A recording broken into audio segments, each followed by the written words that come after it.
IRGC की तरफ से दावा किया गया कि नेतन्याहू के कार्यालय पर मिसाइल से हमला किया गया। आईआरजीसी का दावा है कि नेतन्याहू के दफ्तर को हमने टारगेट किया। यानी अब आईआरजीसी भी कह रहा है कि हम भी उनके मिलिट्री इंस्टॉलेशंस के साथ उनके जो महत्वपूर्ण इंस्टॉलेशंस हैं उनको टारगेट कर रहे हैं। आईआरजीसी का बड़ा दावा, खासतौर पे देखिए ये भी आईआरजीसी की तरफ से पहले कहा गया कि उन्होंने 10वीं जो वेव है, 10वां जो अटैक है मिसाइल बैराज का, वो स्टार्ट कर दिया और इसी के लिए पूरे इजराइल में इस समय सायरन बज रहे हैं, वहां पे अलर्ट जारी किया गया। और इसी बीच खासकर अगर आप कॉन्सेंट्रेटेड अटैक्स देखें अभी के अटैक में सुमित, तो वो सारे के सारे टेल अवीव को निशाना बनाकर किए जा रहे हैं। बिल्कुल, और ये इसलिए भी क्योंकि आप मानिए श्वेता कि तेल अवीव ही उनके टारगेट पे रहता है हमेशा, क्योंकि उनको पता है कि देखिए वो जेरूसलम पर अटैक नहीं करना चाहते, वो इधर साउथ ऑफ इजराइल पर अटैक नहीं करना चाहते। उनका पूरा फोकस तेल अवीव ही रहता है क्योंकि इकोनॉमिक हब है। इसके अलावा सारे इकोनॉमिक आप कह सकते हैं बड़े ऑफिस मौजूद हैं, लीडरशिप भी वहां मौजूद है। बिल्कुल, और बैराज का कारण वही देखिए, पिछले साल जून और अभी में अटैक में बड़ा फर्क आया,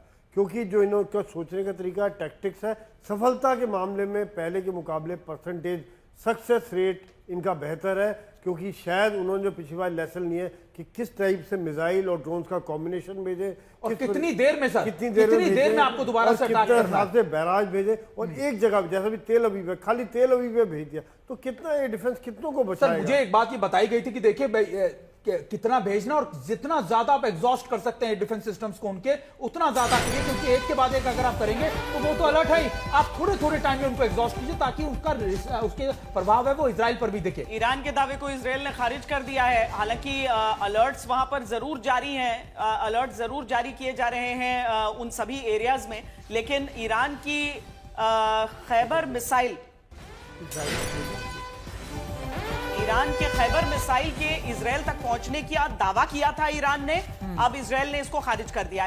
इजराइल का कहना है कि उनका एयर डिफेंस पूरी तरीके से सही चल रहा है और आसमान में ही नष्ट सब कुछ जो कुछ भी था उसको किया गया है। ईरान की खैबर मिसाइल इजराइल तक नहीं पहुंच पाई है। ईरान के दावे को इजराइल ने खारिज कर दिया है, लेकिन ईरान की तरफ से वो मिसाइलों को दागा जा रहा है। इस समय इस बात का खंडन नहीं है, वो मिसाइलें दागी जा रही हैं, नुकसान किसी तरह का नहीं हुआ है।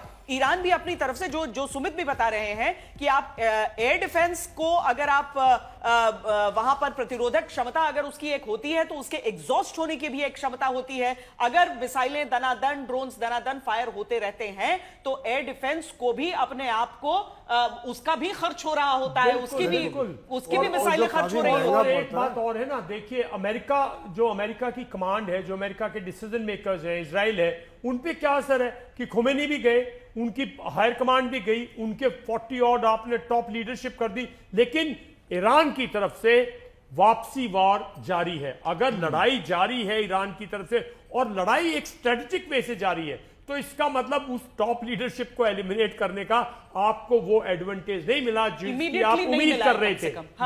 ये सिर्फ ये है कि कितने दिन तक ये सस्टेन कर पाते हैं, ये बहुत बड़ा सवाल रहेगा। मुझे ऐसा लगता है कि अगले एक हफ्ते तक तो ऐसे ही हम नजारा हमको देखने को मिलेगा, क्योंकि अभी भी ईरान के पास जो कैपेबिलिटीज है एक हफ्ते तक तो वो उनको रोकने वाला नहीं है। लेकिन यहाँ पे इजराइल और अमेरिका की ये रहेगी, जहां उनके स्टोरेज है या जहां पर उससे लॉन्च हो रहे हैं उनको ज्यादा से ज्यादा खत्म किया जाए, ताकि जो आप एक हफ्ते की बात करो शायद 3 या 4 दिन के साइकिल में ले आए। वो एक चैलेंज ज्यादा बड़ा हो गया है ना कि वो जो छोटे कमांडर्स, जो छोटी टुकड़ियां वहां पर हैं, जो इंडिपेंडेंटली ऑपरेट करने में सक्षम है, वो इंडिविजुअल लॉन्चर को एम करके डिस्ट्रॉय करना बड़ी डिफिकल्ट काम है। जो मिसाइल लॉन्चर्स है ना, मोबाइल है, उनको आप जितना मर्जी प्रिसाइज एमिनिशन भेज दो, उसकी मोबिलिटी, जब तक आप उसको हंटिंग एमिनिशन नहीं भेजते जो हंट करके डिस्ट्रॉय करता है, मतलब जब तक नहीं बात बनती, या जब तक ग्राउंड बेस से सपोर्ट जितनी मर्जी हो वो मूव कर जाता है। अगर उसके क्रू में ही मेंबर है जिसको खुद मरना है वो दूसरी बात है,